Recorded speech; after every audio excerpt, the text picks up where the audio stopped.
like freaky, like creepy, like I cannot go to bed, like ghosts and no, like there's nothing like that in this story, but I am just saying that it is a bit scary. I've selected some items today that I am going to be tapping on to help you relax and unwind. So I hope that you can enjoy this video. I figured each paragraph that I read, I will switch to a different item. So today's story is based on ChatGPT created a prompt for me. So it says, someone is watching you day and night from the house across the street. So the story is called An Unforgotten Promise by Restful Sound. Rebecca Reyes never thought she would leave the troubled paradise of Panama until her father, Tomas, took a corporate job in Boston, Massachusetts. Shout out to anybody in Panama and Boston, Massachusetts. Hello, everybody. Okay, guys. Rebecca, or she liked to be called Becca, had sunk into a deep depression the final month before they would move. She had had emotions so expertly well from the rest of the family, except her perceptive grandmother, Rosa.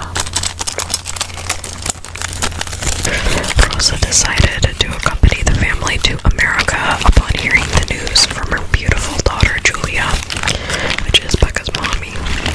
In just a matter of months, Rosa sold the house to her neighbor and trusted friend, Clementine, and the family had finished packing away what they would take to America. The rest of the items they either sold or gave away to other family members.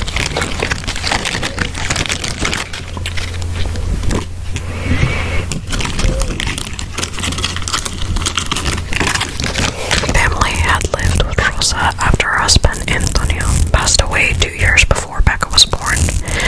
Now, 16 years later, the house was empty, like a body without a heart. It had once been a home decorated in coastal paintings, with palace-like finite details that were showered in the richness of family get-togethers and immeasurable love.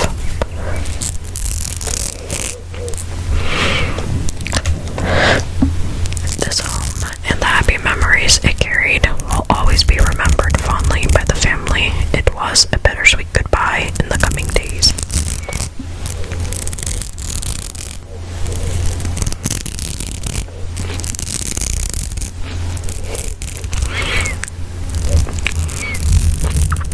Moving day came hurtling through like a rampant wave. Clothes and some memorabilia were flung into massive suitcases. Becca's little brother Carlos decided he would carry the stuffed purple bear he named Loki, which was a Christmas gift from Abuela Rosa. The other toy, a Bart Simpson plushie had won an affair, was packed under the masses of clothes, suffocating Bart as the large suitcases were loaded into the taxi cab. You can imagine everybody's just like panicked, like, oh crap, okay, today's the day, we need to fling everything together, get it all ready. Bart Simpson, from The Simpsons, Homer Simpson's son, he's the naughty one, he's the one that's always getting in trouble, he's the one that causes trouble. Little Carlos screamed and cried as the family said their last goodbyes to the home and made their way to the airport. The family made it to their gate just in time to board and sit comfortably in their assigned seats in the first class section. Carlos was still throwing a fit. An older woman rolled her eyes at Julia and Carlos, but Julia, the mother, ignored the woman's mean glances. Carlos threw his little fist in the air and kicked the seat in front of him. Luckily, no one was sitting there. His father, his face flushed,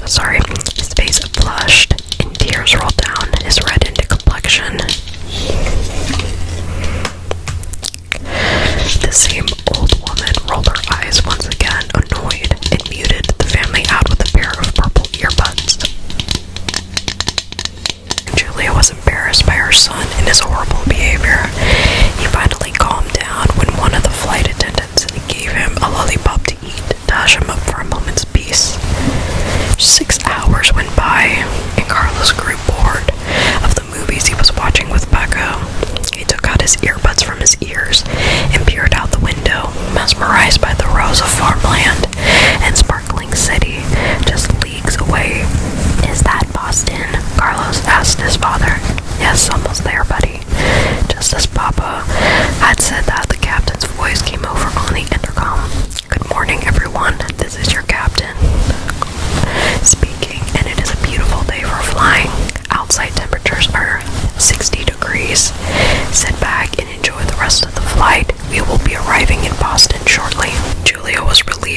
know they would soon be out of the airplane and away from the old woman. The plane leaned to one side, where the whole city of Boston shone brilliantly, and it leaned to the other side, making visible the sparkling seawater.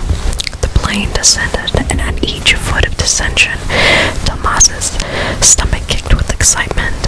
Just a few feet above were the landing strip,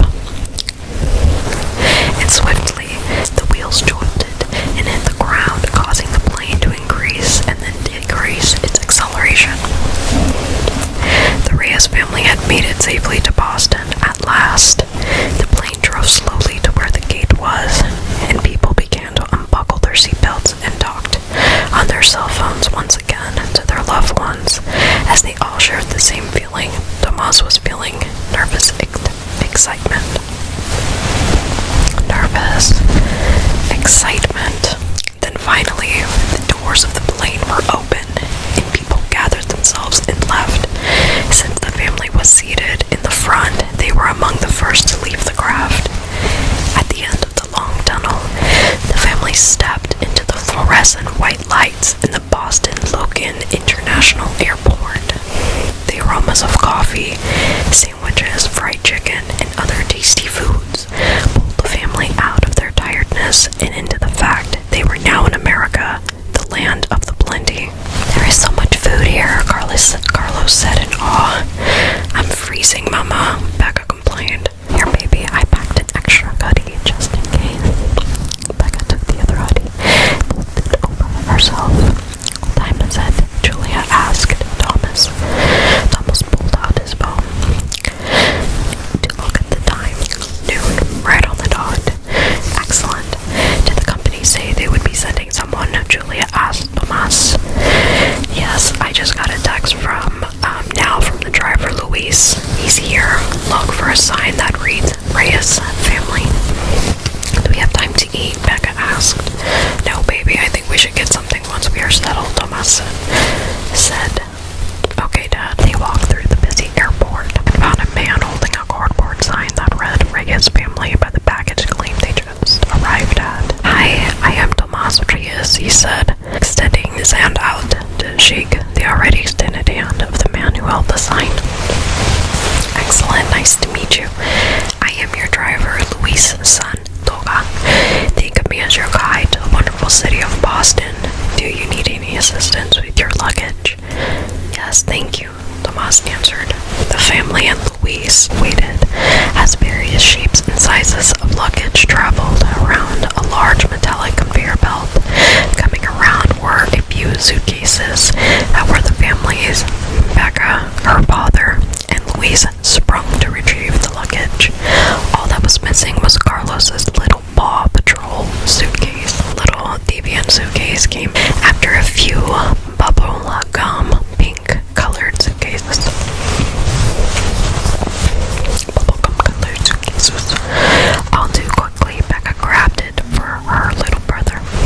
Carlos clapped his hands in the air at his sisters, and Becca pulled speedy retrieval. "That's everything. Thank you for the help, Luis," Tomas answered. "Thank you so much. You're a kind man," Abuela Rosa said. Luis smiled and led the family out of the airport.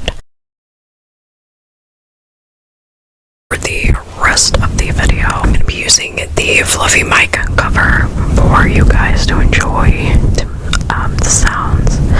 Those were basically all of the items. So I just want you guys to enjoy this while I read to you.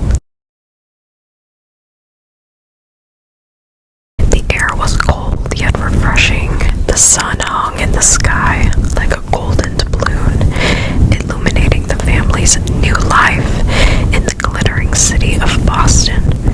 "So, what's the plan, Luis?" Tomas asked as they loaded everything into the car. "I am driving you to meet our boss, Mr. Kwan, at his mansion, and I think from there you and him can talk specifics." "Perfect," Tomas said as he texted his boss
Julia and her mother Rosa, Tomas said, while Julia then Rosa shook Mr. Kwan's hand. These are our children, Rebecca and little Carlos, Julia said. Nice to meet you both.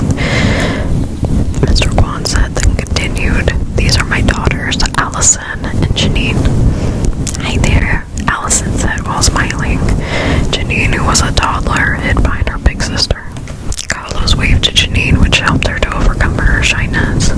Girls, why don't you take Rebecca and little Carlos into the TV room to play some games and have some snacks, Mr. Kwan said. Yes, this is going to be fun, Allison said, happily leading the rest of the children to the other room behind a closed set of French doors. Allison closed the doors behind them to give the adults some privacy. Your daughters are beautiful, Mr. Kwan, Rosa remarked. Please, no need to be so formal. You can call me Nelson. Mr. Kwan was my old man's name. Yes, of course, Rosa said and giggled. The group sat back down. So, what was Panama like? Nelson asked, intrigued. Beautiful, but very hot. I think the best temperatures are in the winter months because the air is no longer heavy with moisture, but crisp and fresh, Tomas said. Crisp and fresh. That sounds wonderful. How about the food? So tasty. My favorite thing to eat was the fried fish with the salad and fried plantains, Julia said. That sounds so good. I wish I could go right now and try some of the food. No need. We can cook for you traditional Panamanian cuisine, Abuela Rosa said enthusiastically. Yes, excellent idea. You know, Tomas, maybe I should hire your wife and Rosa into our company. They would be the best party planners ever, Nelson said, giggling. Rosa chuckled, and Julia also giggled. It would be fun, Rosa joked. Nelson smiled, and there was warmth that entered the room, like the same feeling as if they were back in their home in Panama. An hour of conversation went clicking by like the hands of a clock. So, since you folks just got here, I was thinking of lending you one of my homes until you can find a home of your dreams. Will that be okay?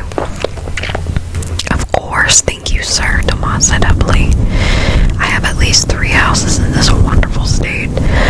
One is a lake house, the other one a cottage just outside of Boston on acres of forested land. Obviously, this is my 3rd house. I think I have some pictures of the 2 houses if you want to take a look. Nelson eagerly said. Nelson took out his phone and pulled up some photos of the lake house. Here, check this out. What do you guys think about this one? He asked as he slowly scrolled through the pictures. It's nice, but I worry about little Carlos and all that water. He can't swim, and I don't want to take a chance, Julia said. Yes, of course. If my girls didn't know how to swim, I too would keep them away. Okay, here's the cottage. The couple were enchanted by the log cabin that was surrounded by acres of woodlands. How many bedrooms does it have? Tomas asked, intrigued by its design. 6 bedrooms with 6 bathrooms. There's also a guest house with 3 bedrooms and 3 bathrooms. It has floodlights, indoor, outdoor security, and it is gated, so no creeps can come in. This one is perfect. How far is it away from the office? Tomas asked. 15 minutes. Yes, we'll take it, Julia said happily. Excellent. I just wanted to say, though, that while you all are living there, everything is free. The only thing you need to worry about is groceries, which that reminds me, here's a little welcome gift, Nelson said, reaching into his pocket and grabbing his wallet. He continued, I want you folks to be comfortable, so the first month's groceries are on me until Thomas's first check comes in. You were so generous. Thank you, sir, Tomas said happily. It's my way of welcoming you to your new home and work family. I think that's about it. Tomas, I will see you Monday, so you have a wonderful weekend. I'll have Luis drive you to where you need to go until you have your own vehicle. Is that alright? Yes, thank you, Julia said and shook Nelson's hand. I am glad. Well, have a lovely weekend, folks. Luis already knows just enjoy the ride. Louise, can you treat these folks and yourself to a lovely lunch? My treat, please. Yes, thanks, Nelson. I am starving, Louise commented. Thank you all for taking this opportunity and this chance, and thank you again, Louise. Niles, the butler, came back with the children accompanying him. Allison, you are so funny. I hope I can visit you soon, Becca said. Yeah, I'm sure my dad will let us. Maybe we can have a sleepover or something, Allison chimed. Yes, perfect, Becca said happily and knocked her new friend. Carlos waved at both girls and lifted his hands in the air, signaling to Julia he didn't want to walk anymore. The family and Louise walked out of the house with smiles on their faces.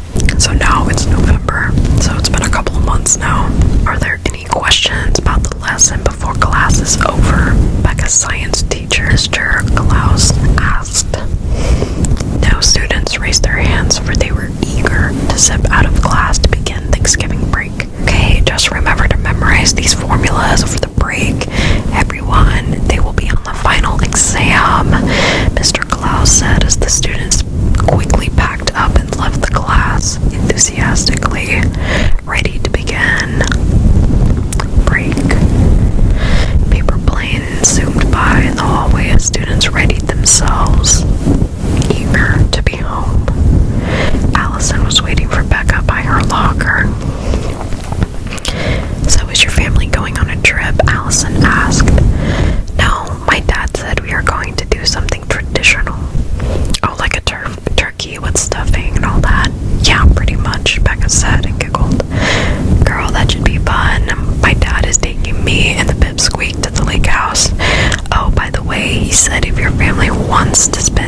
Becca said while getting out of the car and grabbing her backpack from the back seat. The sun's vital moments were in bloom as rays of orange and pink light sprung up, extending outward onto the blushing sky.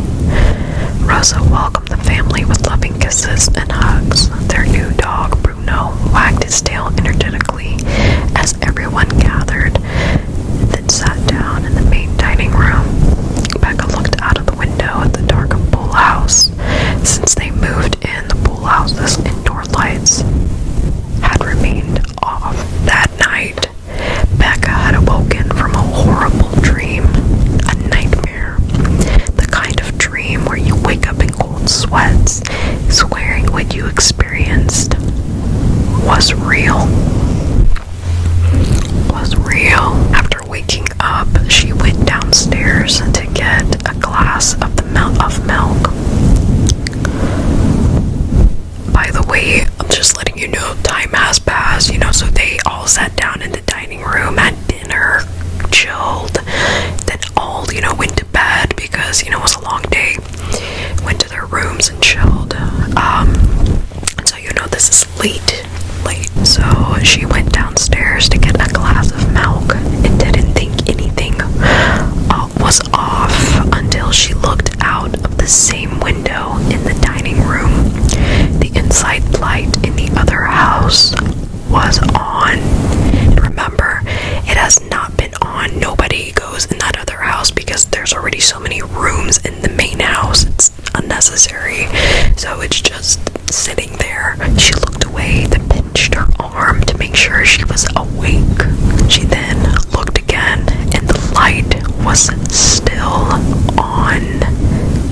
Bright white light. Behind the drawn shades, she saw a figure dash across to the other side of the window, then back to the same window, still as ever, a shadowy figure.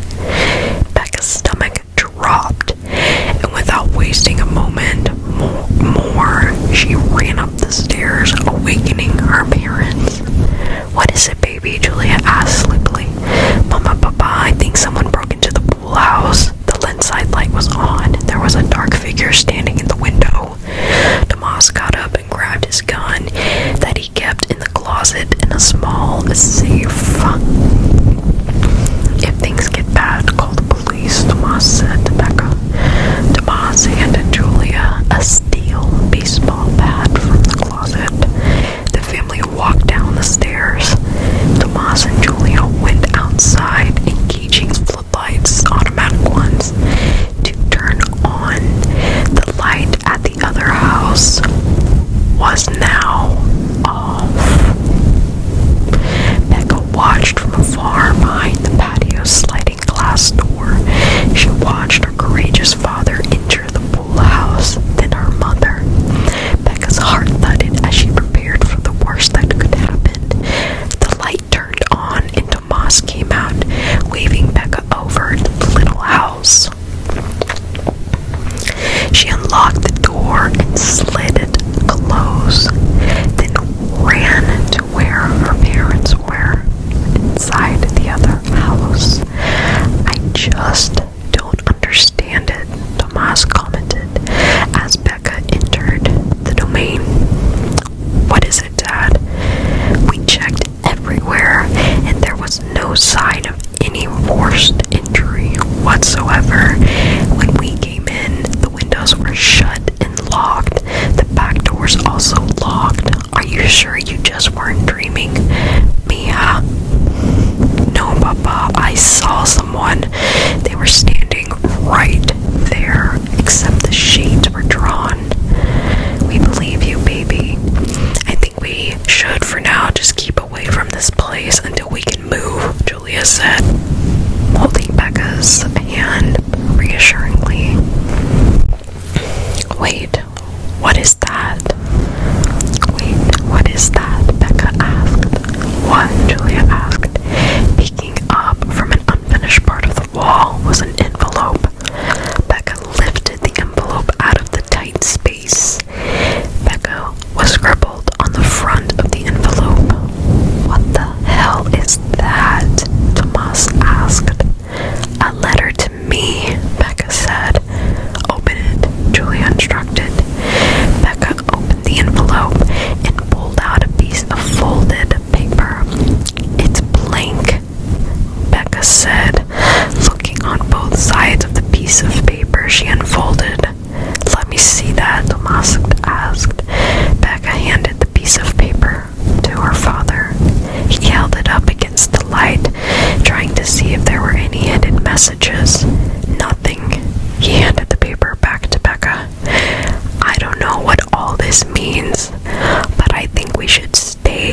Becca said.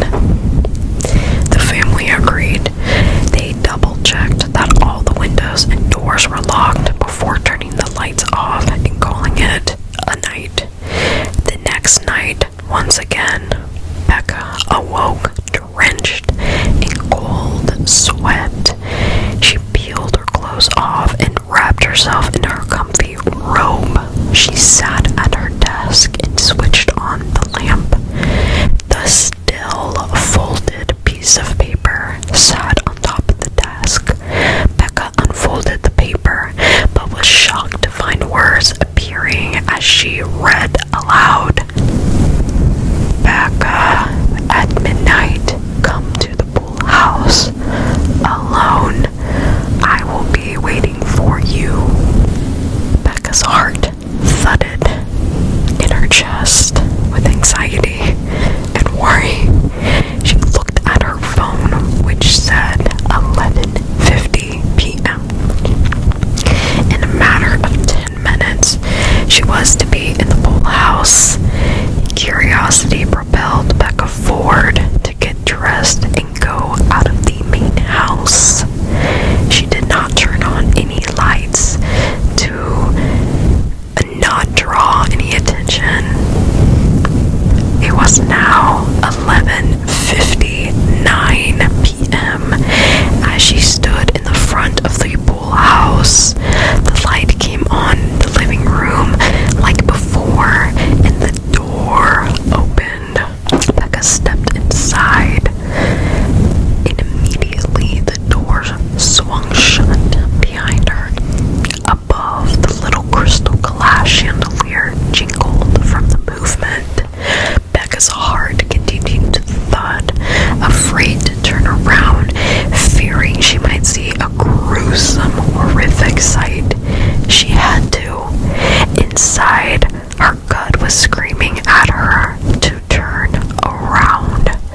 Becca inhaled, then exhaled, then spun around to the other side, which, luckily, no one was there. The door to one of the rooms opened, and a figure came out wearing a clown mask. Becca, the figure whose voice was distorted, whispered. Becca was shocked to see someone emerge from the other room, but she remained quiet and still, her knees wobbling, but somehow she kept herself upright. The figure sat on one of the chairs, and Becca walked and sat on another chair across from them.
16.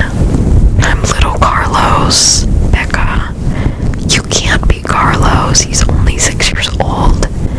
I know, but I am him. Becca, we were stuck in a time loop for 50 years. When we got to that cabin, we were trapped there. Papa did everything he could to get us out, but it wasn't enough. All the adults, including Grandma Rosa, went mad. They went crazy. What the hell? Becca said aloud. The only way we were able to get out is because of you.